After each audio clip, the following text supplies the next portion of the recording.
What is going on, guys? This is Scorpion HD here with a video on the new DLC that was released about 2 weeks ago now for Battlefield 4 Dragon's Teeth.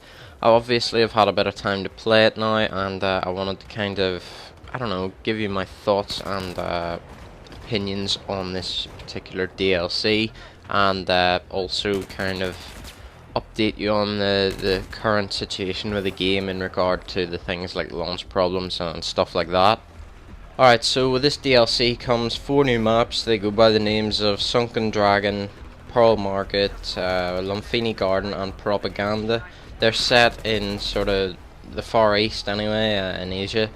The maps, I would say, are probably the strongest map selection from all the DLCs that have been released so far. They're probably my favourite maps. Like, this is probably my favourite DLC out of them all so far. But that's just because I'm a fan of the whole close quarters infantry and light armor combat in comparison to, say, Naval Strike, which is just, you know, it's air, land and sea. So yeah, I'm a big fan of it. With the new maps you get a handful of new guns, including the Desert Eagle, the Unica 6 revolver, what else is there? The Bulldog, which is a new assault rifle that has the highest damage but also has some pretty high recoil range anyway. You'll see me using some of these guns in this gameplay. What else is there? There's the Ballistic Shield, which is, you know, basically a riot shield. There's also a new sniper, which I don't know the name of because I don't snipe. Shows you how much interest I have in using it.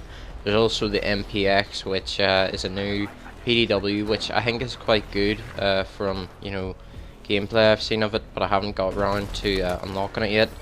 The DLC obviously adds, well, you don't just have to have premium, you can just, you know, go out and buy it. It also adds one of the new Phantom challenges, which is Phantom Initiate, I believe. The code for that hasn't been discovered yet, but I'm sure whenever it is discovered it will become public knowledge pretty quickly, with the aid of, you know, the big Battlefield YouTubers such as Jack Frags and Level Caps, people like that. Most of the gameplay you're going to see here is from the map Sunken Dragon. This is my personal favourite out of the whole DLC, and it kind of, all of them have their own levolution features, I guess. This is probably the most irrelevant one, in my opinion anyway. All you can do is raise and lower the water level. Like, if you've seen down below there, people were like swimming around down at the flag. That can, you know, that water can kind of all be drained away, and it can be, you know, you can walk on that. That's done via a console in the far section of the map, and you have to raise and lower that specific water level on this map to unlock.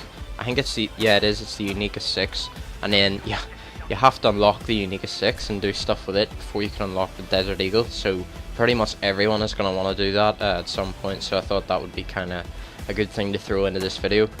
With regard to the game's current state, it's definitely running a lot better than on the PS4 anyway. It's running a lot better than it was at launch. The whole thing they're doing at the minute with the CTA, although most of it hasn't been implemented, is clearly helping. There was no, you know, huge lag like there was with the launch of Naval Strike. So overall, I don't think the launch of this DLC was that bad, and it's kind of good now because the game is sort of fast approaching a playable state.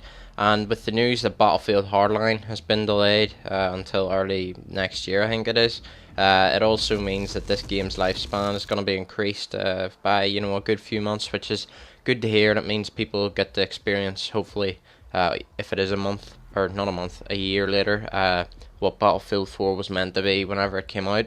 With regard to this specific piece of gameplay, which I included to show you guys the Roar, which is the new kind of robot style thing, it's kind of an anticlimax in my opinion. I thought it was going to be something that, although it would have been overpowered, I thought they would have like made it so it was like the EOD bot, that you could just use it as any class and just, you know, every time you spawn. But it's basically like the weapons you pick up on the map. Like, you go over to the Roar crate, you pick it up and you use it. And it's only on 2 of the 4 maps, so it's not as good as I thought it was going to be, not as good as I think it was hyped up to be. But yeah, in regard to this piece of gameplay, I apologise in advance for there being no background, you know, game volume. I was streaming whenever I came across this piece of gameplay, so obviously I had background music in there, and this would be, you know, flagged up for copyright and stuff on YouTube, and it's just not worth putting up with the bullshit, because I've had a bad enough history with copyright claims in the past already, and I don't want to lose my channel or anything, you know, by keeping adding copyrighted shit onto my channel. So yeah, sorry about that. This map in particular is probably my least favourite out of the 4 maps. It's basically an absolute clusterfuck. There's just people coming at you from every direction, and I don't, well, unless you're good on it, it's not very likely that you're gonna, you know, have a low death count on this specific map.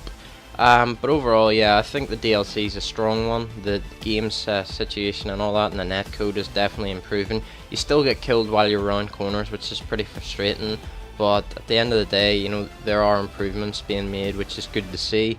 So yeah, this DLC I think is a positive one. It's good for the game, and good to get me back into the game anyway. I've been ranking up quite a bit recently. I've reached 100 a few days ago now. But yeah guys, hope you enjoyed the video. Thanks for watching, and I'll see you soon. Cheers.